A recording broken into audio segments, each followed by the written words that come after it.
right, on today's episode of Python Papi, we're back inside our small contracts project.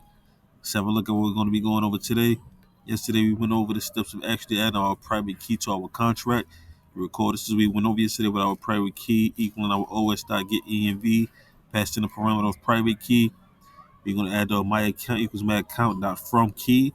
We're going to do the parameter of private key, this one here, which is the new variable that holds our private key. And then we're going to do boa.env.add account, my account, force EOA equals true. Then you can see here we ran everything and everything compiled successfully.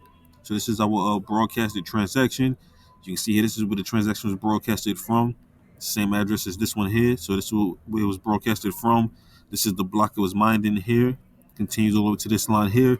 And this is the address where the contract was deployed to. So everything is working successfully as it should. And we can move forward. Of course, I will keep you posted every step of the way. For now, this is the Python Papi. You guys stay Gucci.